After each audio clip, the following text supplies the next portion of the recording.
Bismillahirrahmanirrahim. Assalamualaikum warahmatullahi wabarakatuh. Innal hamdalillah nahmaduhu wa nasta'inuhu wa nastaghfiruh wa na'udzu billahi min shururi anfusina wa min sayyiati a'malina. May yahdihillahu fala mudilla lahu wa may yudlil fala hadiya lahu. Ashhadu an la ilaha illallah wahdahu la syarika lah wa ashhadu anna Muhammadan abduhu wa rasuluh sallallahu alaihi wa ala alihi wa sahbihi wa man ittaba'a hudahu ila yaumiddin, amma ba'd. Bapak dan ibu-ibu kaum muslimin wal muslimat yang semoga senantiasa dirahmati oleh Allah. Alhamdulillah, puji syukur kita panjatkan tak henti-hentinya kepada Allah Subhanahu wa taala atas segala nikmat yang telah Allah Subhanahu wa taala anugerahkan kepada kita semua, sehingga sampai saat ini kita masih bisa melaksanakan ketaatan demi ketaatan kepada Allah.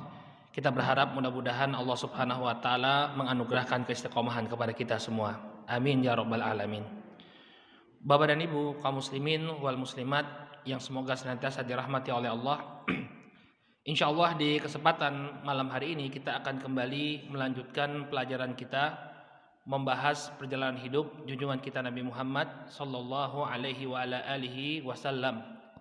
Di mana pada pertemuan yang terakhir kita telah jelaskan apa itu definisi sirah dan apa yang merupakan tujuan kita mempelajari sirah an-nabawiyah. Telah kita sebutkan bahwa di antara tujuan mempelajari sirah agar kita bisa meneladani figur Rasul sallallahu alaihi wasallam. Demikian juga dengan mempelajari sirah kita jadi punya patokan mana yang benar, mana yang salah. Ketika menimbang amalan-amalan manusia, kita punya standar dari sirah atau perjalanan hidupnya Nabi Shallallahu Alaihi Wasallam. Demikian juga dengan mempelajari sirah an-nabawiyah kita bisa memahami Al-Quran dengan benar, karena Nabi Shallallahu Alaihi Wasallam itu menafsirkan Al-Quran dengan praktek langsung. Sehingga kalau mempelajari perjalanan hidup Nabi, kita tahu bagaimana praktek terhadap Al-Quran itu sendiri. Kemudian juga kita sebutkan dengan mempelajari sirah an-nabawiyah ini akan memperkuat cinta kita kepada Rasulullah Shallallahu Alaihi Wasallam. Dan yang terakhir, agar generasi Islam tidak mengalami kemerosotan, ya, dengan berpaling kepada figur-figur lain, figur-figur orang-orang kafir. Ya, kalau mereka mempelajari sirah an-nabawiyah, mereka punya patokan, mereka punya figur yang bisa mereka teladani. Baik, ini ringkasan dari pertemuan kita yang terakhir. Nah, sekarang kita akan masuk ke dalam pembahasan yang baru, Bapak dan Ibu yang dimuliakan oleh Allah. Karena Nabi alaihi salatu wassalam ini berasal dari bangsa Arab, maka hendaknya kita mengetahui sedikit tentang latar belakang bangsa Arab, tempat beliau ini diutus. Sebagaimana yang kita sebutkan pada pertemuan yang lalu, salah satu batasan atau cakupan dari pembahasan sirah an-nabawiyah adalah tentang masyarakat, keadaan masyarakat ketika beliau hidup, di masa beliau hidup. Sehingga perlu bagi kita untuk mengetahui, ya, siapa itu bangsa Arab dan mengapa Nabi SAW itu diutus di tengah-tengah mereka. Kan sering ada pertanyaan, kenapa Nabi SAW misalnya tidak diutus di tengah-tengah orang Jawa misalnya, atau diutus di tengah-tengah, ya, orang Amerika misalnya. Tapi kenapa bangsa Arab yang dipilih oleh Allah Subhanahu Wa Taala sebagai tempat Nabi SAW diutus untuk pertama kalinya? Baik, kita mulai dengan pembahasan apa itu Arab.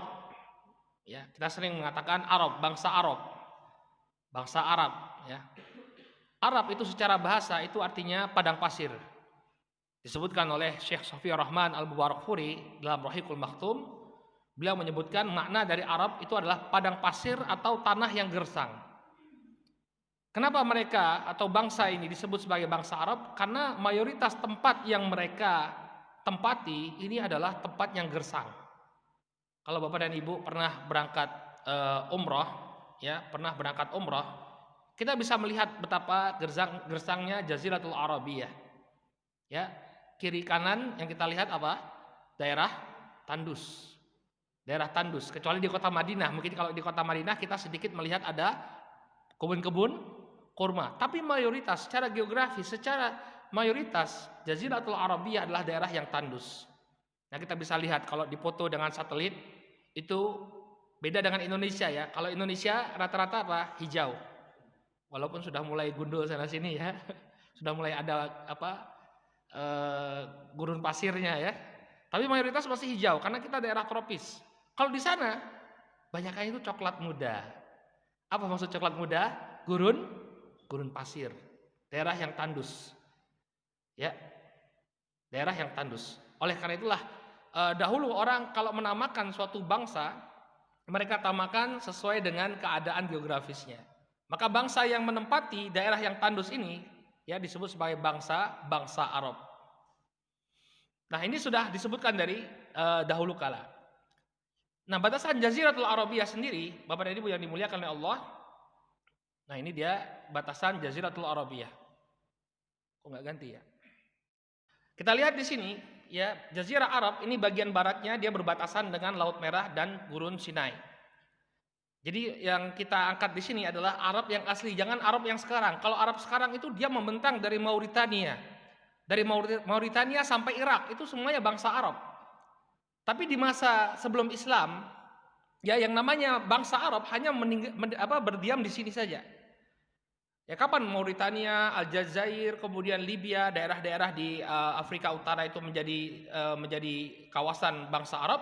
Ya sejak Futuhat, sejak penaklukan di masa kekhilafahan ya Umar bin Khattab, ya di masa kekhilafahan Khulafaur Rasyidin, dan kemudian di masa Umayyah baru kawasan kaum muslimin itu meluas sampai ke bagian utara Afrika.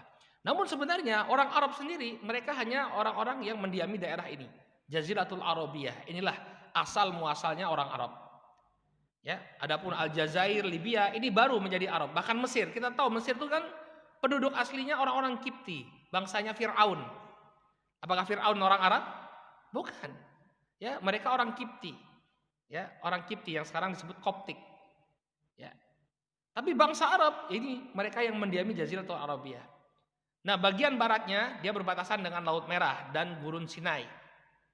Kemudian bagian timur dibatasi dengan Teluk Arab dan negara Mesopotamia bagian selatan, Sungai Efrat ke selatan. Ya, kalau kita tahu ada Mesopotamia itu daerah kebudayaan Mesopotamia yang diapit oleh dua sungai besar, Sungai Efrat dengan Sungai Tigris. Nah, bagian Mesopotamia selatan, nah ini masih masuk Jaziratul Arabiyah. Di sana ada bangsa Lahmid nanti. Bangsa Lahmid ini orang-orang Arab yang paling barat, yang mereka ini berada di bawah kekuasaannya Persia. Kemudian di bagian selatan batasannya adalah Laut Arab.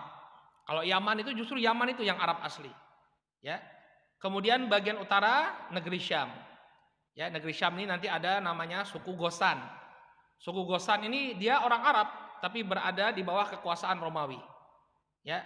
Jadi Jaziratul Arabiyah ini diapit oleh dua kekuatan besar. Kekuatan Romawi dan kekuatan Persia. Nah, sebagian di antara mereka ada yang menjadi, kalau bahasa kita sekarang itu menjadi anak buahnya ya. Menjadi daerah koloninya Persia, ada yang menjadi daerah koloninya Romawi. Nah, kemudian kenapa Nabi Shallallahu alaihi wasallam itu diutus di tengah-tengah bangsa Arab? Nah, ini jadi pertanyaan banyak orang. Ya. Disebutkan oleh para ulama, di antaranya adalah keberadaan Baitullah. Adanya Baitullah. Baitullah atau Ka'bah itu terletak di Arab, terutama di kota Makkah.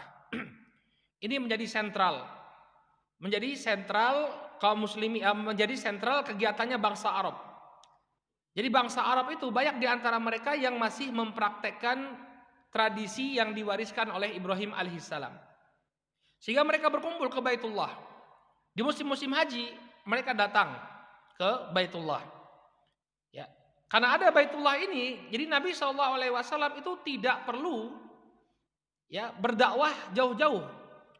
Jadi di masa awal dakwah Islam, Nabi selama 13 tahun itu hanya berfokus di kota Makkah dan kota-kota yang ada di sekitarnya seperti ke Taif.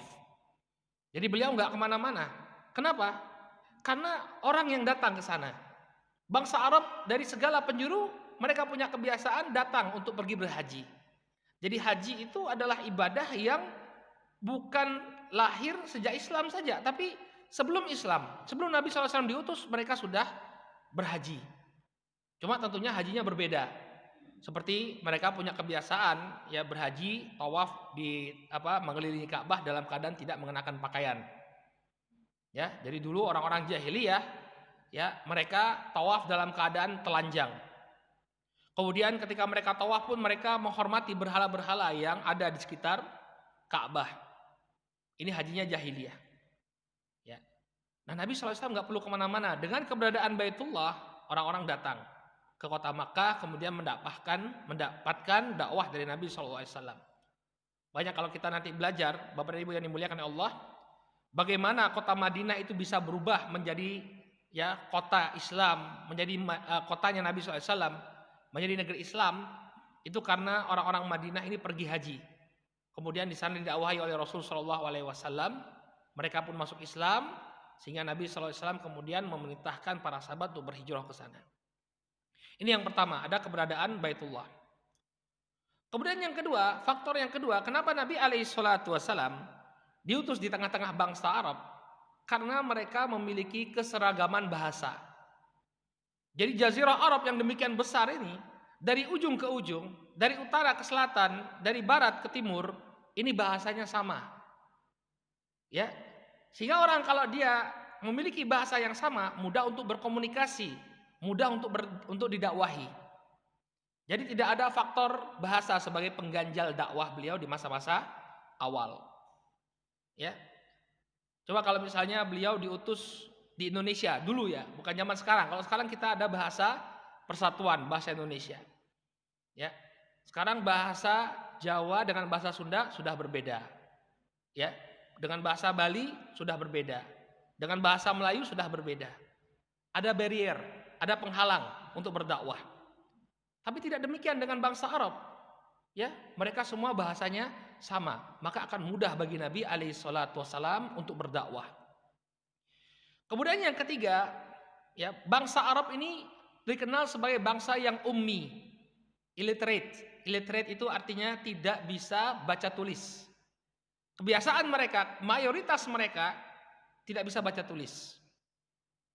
Nah, apa hubungannya Ustadz dengan pengutusan Nabi SAW? Kenapa pengutusan Nabi SAW dihubungkan dengan keadaan bangsa Arab yang kebanyakan mereka tidak bisa baca tulis? Ya. Karena kebanyakan mereka tidak bisa baca tulis, Nabi kita Muhammad SAW juga tidak bisa baca tulis. Makanya kalau nanti kita sampai pada wahyu pertama, kisah turunnya wahyu pertama kepada Nabi SAW, beliau diperintahkan oleh Jibril alaihissalam. Ketika berada di Gua Hira, beliau diperintahkan oleh Jibril alaihissalam, Iqra, bacalah. Maka apa jawaban Nabi SAW? Ma ana biqari. Saya nggak bisa membaca. Beliau nggak bisa membaca. Nah, kenapa beliau tidak bisa membaca?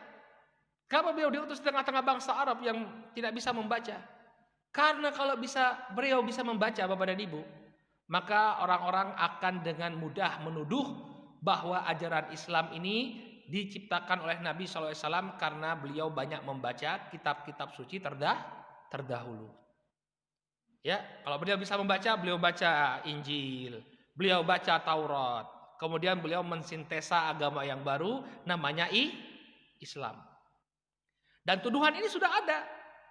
Orang-orang yang menuduh Nabi SAW ini mengcopy paste ajaran Yahudi, mengcopy paste ajaran Nasrani, kemudian dia mensintesa ulang menjadikan ajaran agama baru namanya Islam.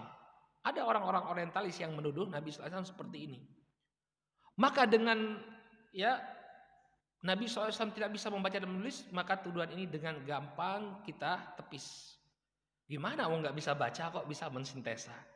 Ya, mensintesa satu kitab suci yang sampai sekarang masih dijadikan patokan oleh 1 miliar lebih penduduk dunia. Gak mungkin kan? Gak mungkin. Ya, pastilah beliau ini yang membawa agamanya dari apa? Dari wahyu. Pondasi agama yang beliau bawa adalah wahyu. Gak mungkin dari sekedar membaca, karena beliau gak bisa membaca. Makanya dalam Al-Quran Allah Subhanahu Wa Taala mengatakan, wa ma yantiqu 'anil hawa in huwa illa wahyun yuha. Muhammad ini tidaklah mengatakan dari hawa nafsunya, tapi dari wahyu yang diwahyukan kepada beliau alaihi salatu wassalam. Ya. Ini alasannya kenapa beliau alaihissalatu wassalam diutus di tengah-tengah bangsa yang buta huruf. Karena kalau beliau diutus di tengah-tengah bangsa yang memiliki kebiasaan membaca, menelaah ya karya-karya ilmiah yang ditulis oleh ulama-ulama atau ditulis oleh ilmuwan-ilmuwan, maka Nabi SAW bisa saja dituduh beliau karena banyak membaca. Ya, jadi buta hurufnya Nabi ini bukan celaan bagi beliau, justru bentuk penjagaan Allah terhadap risalah yang beliau bawa. Dan sering orang membela Nabi SAW, mengatakan Nabi ini nggak buta huruf. Nabi itu seorang ummi yang tidak bisa membaca dan menulis. Dan ini membaca dan menulis ini orang-orang jarang sekali di masa Arab. Hanya sedikit aja orang yang terpelajar yang bisa membaca dan menulis. Makanya Nabi SAW punya juru tulis. Di antaranya adalah Zaid bin Thabit, Ali bin Abi Thalib, dan Muawiyah ibn Abi Sufyan. Jadi beliau punya juru tulis. Kemudian yang keempat, kenapa Nabi SAW diutus di tengah-tengah bangsa Arab? Bangsa Arab itu bangsa yang lugu. Mereka belum terkontaminasi dengan berbagai macam pemikiran filsafat. Jadi bangsa Arab itu tidak menganut filsafat Yunani, tidak menganut filsafat Persia, lugu. Kebanyakan mereka adalah orang-orang Badui, orang-orang pedalaman. Sehingga Nabi SAW tidak memiliki tugas yang terlalu berat untuk membantah filsafat-filsafat tadi.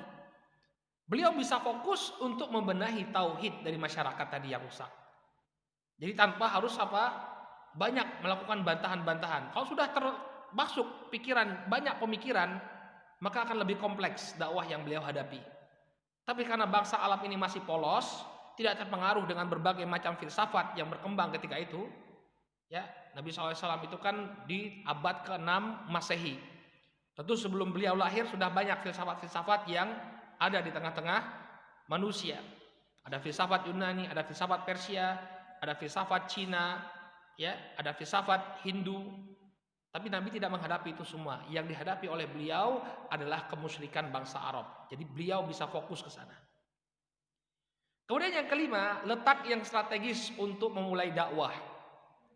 Ya, banyak di antara para ulama yang menyebutkan bahwa Makkah ini merupakan pertengahan dunia.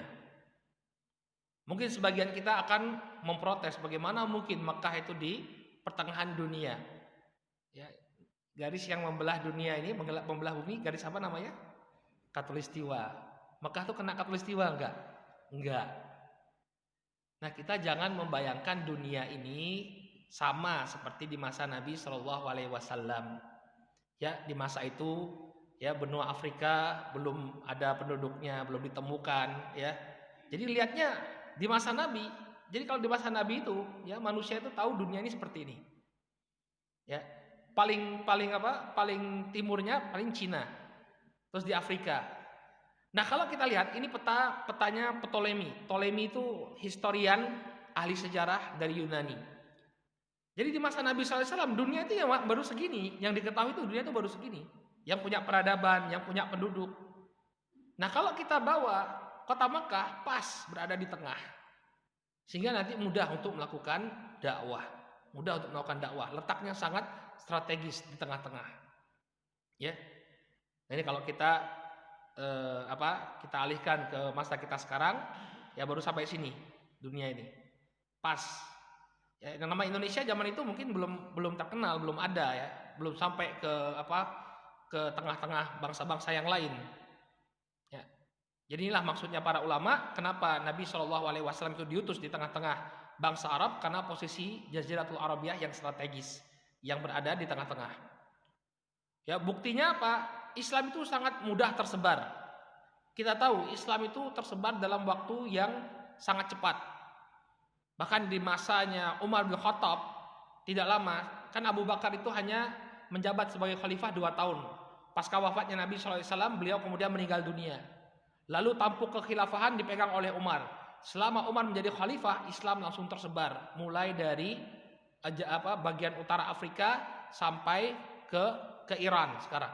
Bahkan sampai ke perbatasan Pakistan. Ya, cepat sekali. Karena memang posisi dari Jaziratul Arabiyah ini sangat strategis. Dia bisa mudah tersebar ke barat dan ke timur. Kemudian yang terakhir, kenapa Nabi Shallallahu Alaihi Wasallam diutus di tengah-tengah bangsa Arab? Ada satu hal yang spesial tentang bangsa Arab. Mereka memiliki fanatisme kesukuan yang sangat tinggi. Sehingga Nabi Shallallahu Alaihi Wasallam ini dilindungi oleh sukunya. Walaupun sukunya ini mayoritasnya masih beragama dengan agama jahiliyah, masih menjadi penyembah berhala, tapi mereka tidak akan membiarkan Nabi alaihi salatu wasalam ya dibunuh. Mereka akan tetap melindungi Nabi sallallahu alaihi wasallam. Ini keuntungannya Nabi berada di tengah-tengah bangsa Arab. Karena mereka memiliki fanatisme kesukuan yang sangat tinggi. Makanya kalau kita lihat selama 13 tahun dakwahnya Nabi sallallahu alaihi wasallam ya di kota Makkah, nggak ada yang berani membunuh Nabi sallallahu alaihi wasallam. Orang berpikir panjang untuk membunuh Nabi Shallallahu Alaihi Wasallam. Apalagi ketika itu paman beliau yang bernama Abu Thalib masih hidup. Orang nggak berani. Abu Thalib ini orang terpandang. Beliau ini keponakan orang yang terpandang. Apalagi nanti kalau beliau dibunuh, pastilah suku beliau akan meminta balas, akan menuntut balas. Makanya nanti kita akan sampai pada fragmen di mana setelah wafatnya Abu Thalib paman beliau, orang-orang Quraisy ini akhirnya bersepakat untuk membunuh Nabi Shallallahu Alaihi Wasallam di malam ketika beliau akan berhijrah bersama Abu Bakar ke kota Madinah. Maka dikumpulkanlah belasan pemuda dari berbagai suku. Jadi nggak kemudian mengutus 1-2 orang untuk membunuh Nabi, tapi berbagai macam. Ada perwalian, ada perwakilan dari semua suku untuk membunuh Nabi Shallallahu Alaihi Wasallam. Tujuannya agar apa? Agar ketika Nabi Shallallahu Alaihi Wasallam nanti dibunuh, keluarganya Nabi atau sukunya Nabi Shallallahu Alaihi Wasallam akan kerepotan menuntut balas. Yang harus dibalas ternyata banyak suku. Ya, jadi itu triknya orang-orang musyrik untuk membunuh Rasul Shallallahu Alaihi Wasallam. Karena selama ini beliau terlindungi oleh fanatisme kesukuan. Jadi ada sisi positifnya ya dari fanatisme kesukuan yang ada di tengah-tengah bangsa Arab. Ternyata inilah yang menjadi benteng untuk melindungi Nabi Shallallahu Alaihi Wasallam selama belasan tahun. Ya, ini alasan mengapa Nabi Shallallahu Alaihi Wasallam diutus di tengah-tengah bangsa Arab. Nah, sekarang kita akan masuk ke dalam pembahasan pembagian bangsa Arab. Jadi para ulama membagi bangsa Arab itu menjadi 3. Yang pertama bangsa Arab ba'idah atau ba'idah.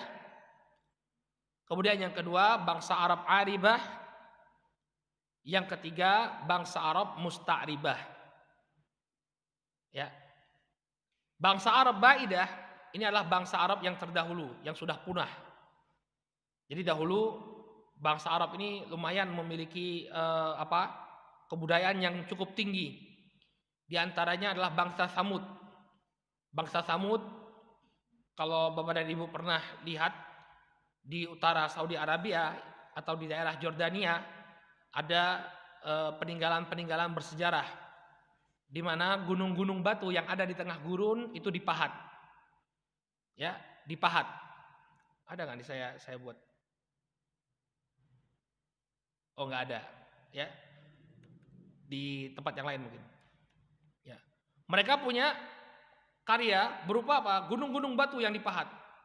Nah, mereka ini sudah punah.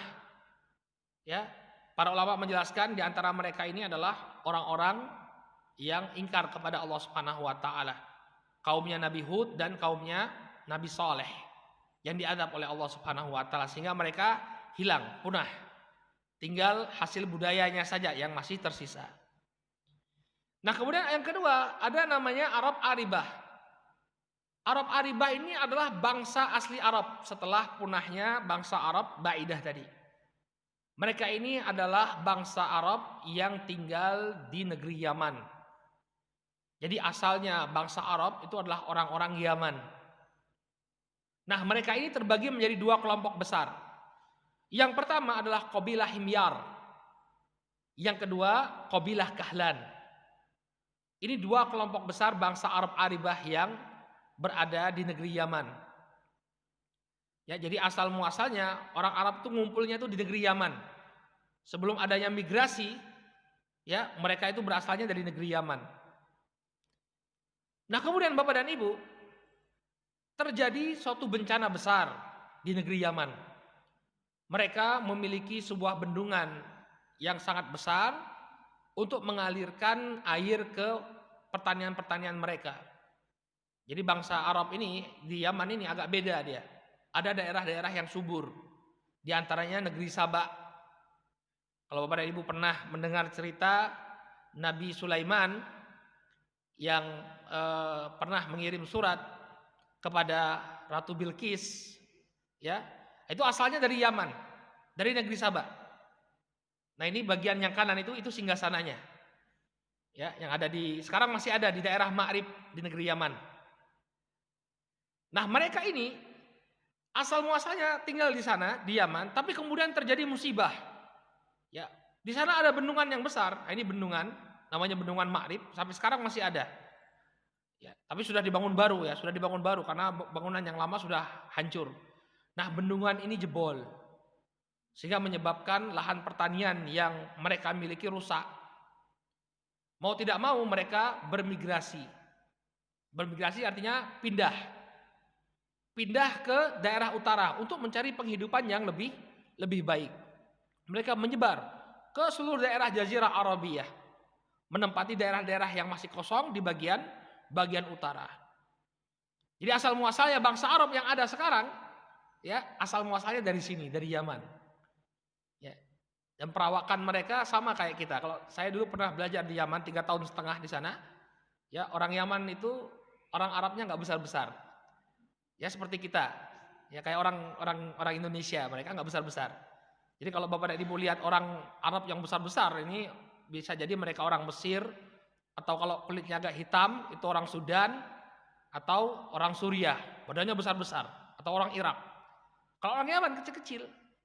Yang lihatlah orang-orang Yaman, orang-orang Arab yang di Indonesia ini orang-orang Yaman, nggak besar-besar mereka, kecil-kecil mereka. Ya. Nah, mereka ini berhijrah, pindah, kemudian menempati daerah-daerah kosong yang masih ada di bagian utara. Nah, di antara, nah ini daerah Yaman ya, daerah Yaman sekarang.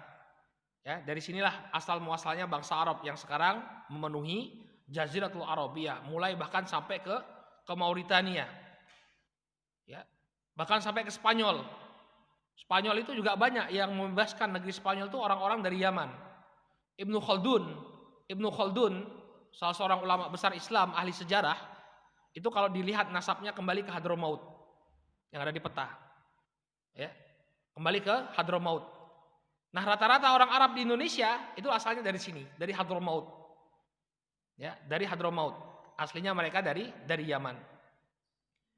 Nah, kemudian ini peninggalan kebudayaan di Yaman. Nah, ini bendungan Ma'rib sekarang. Jadi sudah jebol kemudian dibangun lagi kalau saya tidak salah dengan bantuan Uni Emirat Arab. Orang Dubai yang bantu untuk membangun kembali bendungan Ma'rib sehingga bisa berdiri sampai sekarang.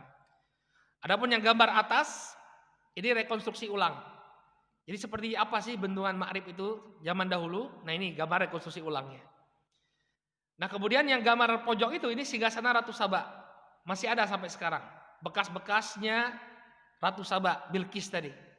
Sampai sekarang masih ada di daerah Ma'rib.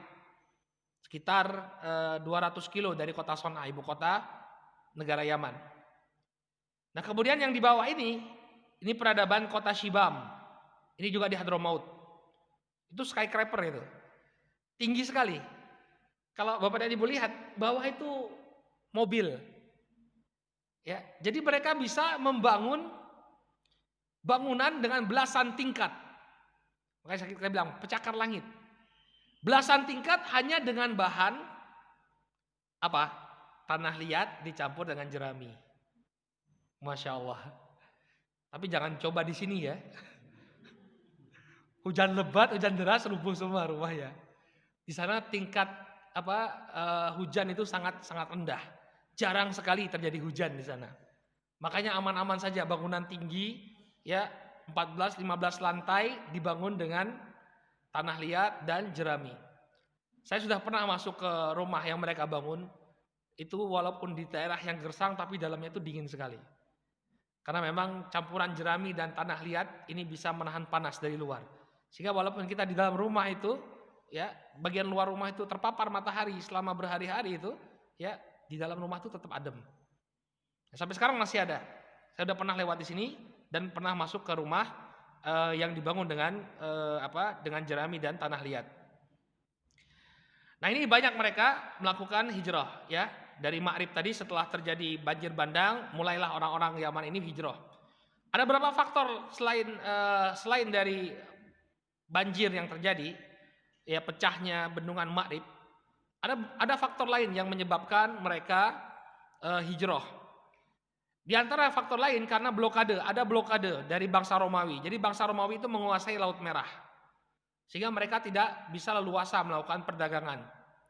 Jadi mau tidak mau mereka harus melewati daratan, mencari sumber penghidupan yang baru di daratan. Nah kemudian di antara bangsa Arab dari Yaman ini ada satu suku yang bernama suku Jurhum. Nah suku Jurhum ini, ya kisahnya nanti mereka ketika berkelana meninggalkan daerah Yaman tadi, mereka bertemu dengan Nabi Ismail alaihissalam yang berada di kota Makkah. Ya, sebagaimana kisahnya kita tahu ya, Nabi Ibrahim alaihissalam itu meninggalkan keluarga beliau, yakni Hajar dan Ismail di sebuah lembah yang tidak berpenghuni.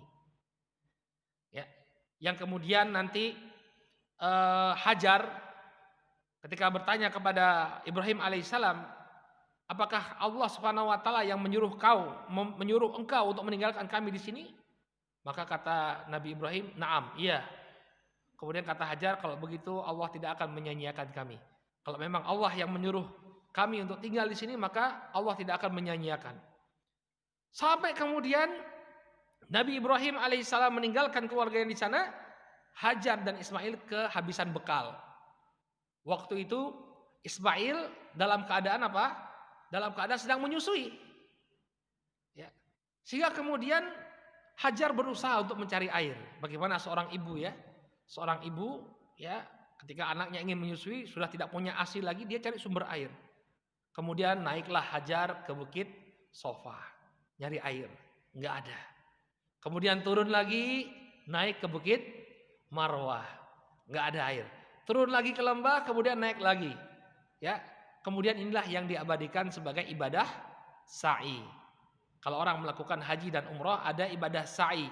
Yaitu berjalan dari atas bukit Sofa ke bukit Marwah. Ini mengabadikan ya apa yang dilakukan oleh ibunda Hajar ketika mencari air untuk putranya Ismail. Nah setelah 7 kali naik ke Sofa, kemudian turun lagi naik ke Marwah sampai 7 kali, ya tetap tidak menemukan air. Tapi di sana ada Nabi Ismail alaihissalam, ternyata di dekat Nabi Ismail alaihissalam yang masih bayi ketika itu ada malaikat. Lalu malaikat ini dengan ujung sayapnya menggali-gali tanah. Kalau kisah yang tersebar di tengah-tengah kita, air Zam-Zam itu muncul dari kakinya Ismail. Tapi dalam Sahih Muslim disebutkan bahwa yang mencongkel air tadi sehingga muncul mata air Zam-Zam ini adalah malaikat. Ya, dengan ujung sayapnya kemudian dicongkel tanah tadi muncul air. Nah kemudian Hajar melihat sudah muncul air, ya airnya kemana-mana, namanya mata air kan, menyembur. Airnya kemana-mana. Kemudian Hajar pun mengatakan Zam-Zam, Zam-Zam. Artinya apa? Berkumpul, jangan kemana-mana.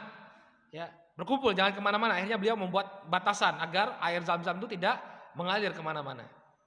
Nah sejak itulah mata air tersebut dikenal dengan mata air Zam-Zam. Ya, sudah pernah minum semua ya? Belum. Ya, kalau minum sambil doa, ya, sambil berdoa, meminta apa yang kita inginkan kepada Allah Subhanahu wa taala. Karena Zam-Zam ini air yang barokah. Nah, inilah asal muasalnya. Nah, ketika muncul mata air tadi, ya udah selesai masalah. Ya, artinya Ismail dan juga Hajar bisa survive di lembah tersebut. Nah, kemudian bangsa Jurhum tadi yang dari Yaman tadi, mereka melihat ada sekelompok gagak atau sekelompok burung Ya, mereka mencari mata air, kemudian mereka melihat ada sekelompok burung yang terbang mengitari lembah. Maka kata orang-orang Jurhum, oh ini pasti ada sumber mata air. Kenapa? Karena ada burung di atasnya. Mari kita dekati sumber mata air tersebut. Akhirnya mereka pun mendekati sumber mata air tersebut, bertemulah mereka dengan Hajar dan Ismail alaihissalam. Ya, kemudian ya ketika Ismail alaihissalam sudah dewasa, beliau pun menikah dengan wanita Jurhum tadi. Ya. Nah, ketika Hajar meninggal dunia, pernah suatu ketika Ibrahim datang ke sana, kemudian ingin melihat anaknya Ismail. Tapi Ismail sedang berburu ketika itu, sedang tidak ada di rumah. Maka Nabi Ibrahim bertanya kepada istrinya Nabi Ismail, bagaimana keadaan kalian? Ternyata istri Nabi Ismail ini seorang wanita yang tidak bersyukur. Kerjanya mengeluh terus. Ya, keadaan kami susah, banyak kekurangan ini dan itu. Maka kemudian Nabi Ibrahim merasa bahwa ini wanita yang tidak bersyukur. Ya, tidak cocok untuk menjadi pendamping anaknya. Maka beliau memberikan kode. Tolong disampaikan kepada Ismail kalau dia pulang agar dia mengganti palang pintunya. Maka kemudian Ismail pulang, dia bertanya kepada istrinya, ada siapa tadi yang datang ke rumah? Ada seorang yang sudah tua. Apakah dia memberikan aku pesan? Iya. Dia berpesan agar engkau mengganti palang pintu. Ismail paham apa maksudnya. Ya, yang datang tadi adalah bapakku Ibrahim dan dia memerintahkanku untuk menceraikanmu. Maka diceraikanlah wanita tersebut. Kemudian Nabi Ismail alaihissalam menikah lagi sama dengan wanita dari Jurhum. Kemudian wanita yang kedua ini baik, seorang wanita yang solehah. Ketika Nabi Ibrahim datang lagi, dia menyuruh Nabi Ismail untuk mempertahankannya. Nah, dari pernikahan Nabi Ismail dan wanita Jurhum inilah muncul generasi Arab yang baru. Ya, Arab yang sudah mix. Ya, makanya disebut sebagai bangsa Arab musta'ribah. Ya, dari anak keturunan Ismail ini ada seorang tokoh yang namanya Adnan. Adnan inilah yang kemudian nanti garis keturunannya melahirkan Nabi kita Muhammad sallallahu alaihi wasallam. Jadi Nabi kita Muhammad sallallahu alaihi wasallam Arabnya itu Arab musta'ribah, bukan Arab yang asli berasal dari Yaman, tapi Arab yang merupakan keturunannya Nabi Ismail alaihissalam. Demikian secara garis besar, tentunya tidak bisa kita sampaikan secara mendetail, tapi demikianlah para ulama membagi bangsa Arab yang intinya ada komunitas bangsa Arab yang namanya musta'ribah. Inilah yang nanti akan melahirkan Rasulullah Shallallahu Alaihi Wasallam. Baik, kita cukupkan dulu sampai di sini. Insya Allah pekan depan kita akan bahas bagaimana kehidupan bangsa Arab jahiliyah. Bagaimana mereka yang sebelumnya berada di atas agamanya Nabi Ibrahim, kok bisa-bisanya menjadi penyembah berhala. Ya, apa yang menyebabkan mereka yang sebelumnya mengikuti Nabi Ibrahim dan Nabi Ismail kok berubah menjadi penyembah berhala? Ya, ini yang insya Allah akan menjadi pembahasan kita. Bagaimana kehidupan bangsa Arab jahiliyah. Kita cukupkan dulu sampai di sini, mudah-mudahan bermanfaat. Subhanakallahumma wa bihamdika asyhadu an la ilaha illa anta astaghfiruka wa atubu ilaik. Assalamualaikum warahmatullahi wabarakatuh.